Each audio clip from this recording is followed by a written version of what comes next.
আসসালামু আলাইকুম। আশা করি সবাই ভালো আছেন।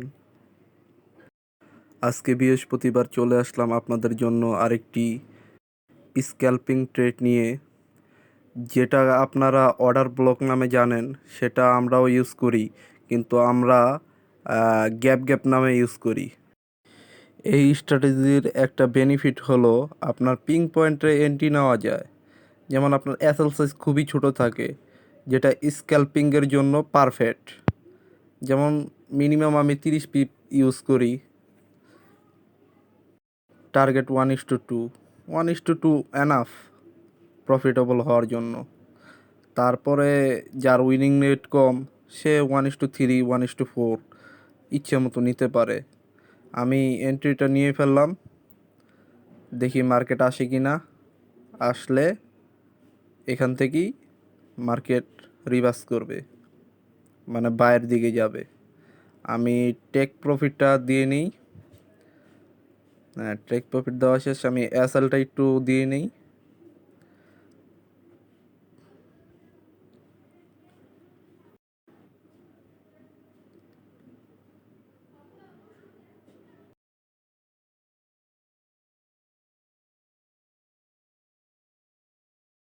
শেষ।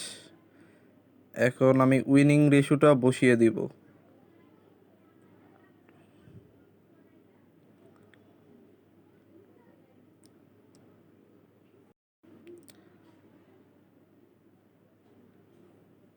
আমি যেহেতু স্ক্যাল্পার, আমার বেশিরভাগই আসে 1 মিনিট, 3 মিনিট, 5 মিনিট থেকে এন্ট্রি।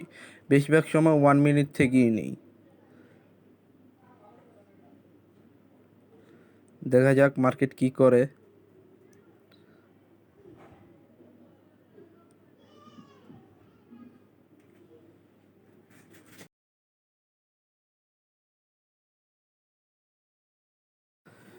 আপনারা দেখতে থাকুন কি হয়, মার্কেট আমার দিকে আসে কি না।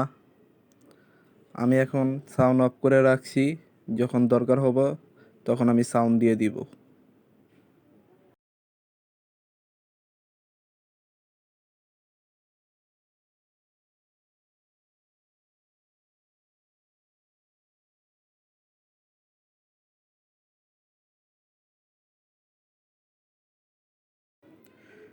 মার্কেটটা নিচে এসেও অনেক উপরে চলে গেল। দেখা যাক কি হয়। মার্কেট তো আমার এন্ট্রি এখানে আসতেই হবে, পরে সে উপরে যাক, সমস্যা নাই। দেখা যাক, অলরেডি সেল হচ্ছে। আমার ইন্টারনেট একটু সমস্যা হচ্ছে। Good sale, good sell.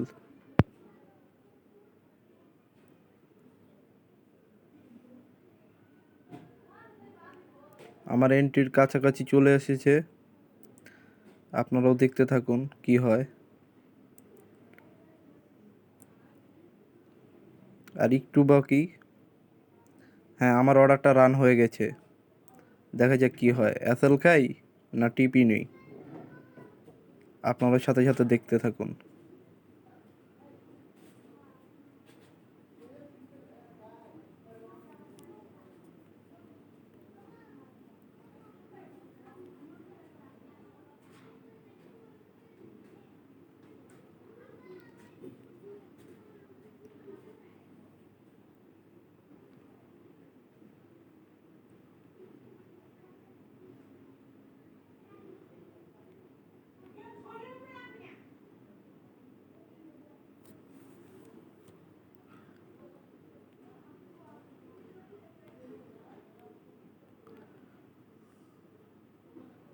Nice push, nice পুশ।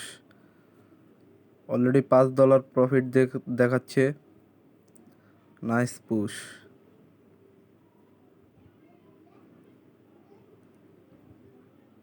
কি পিং পয়েন্ট এন্ট্রি! মনে হয় 10 পিপও এসএল খায়নি।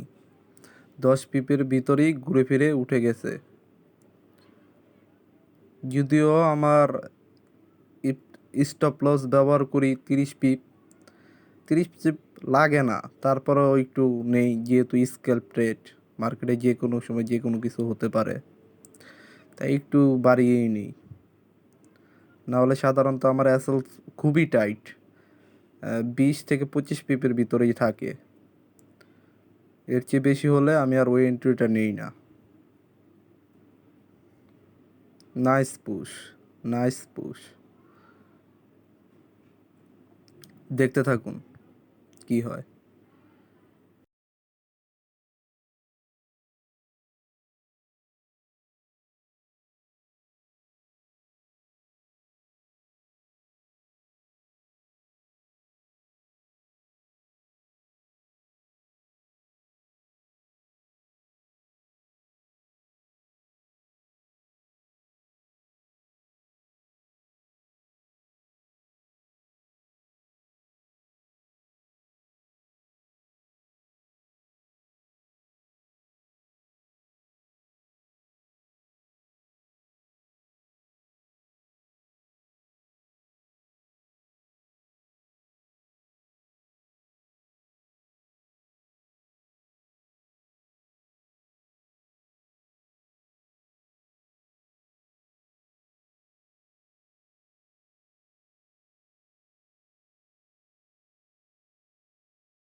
অলরেডি টিপির কাছাকাছি চলে এসেছে, দেখা যাক কি হয়।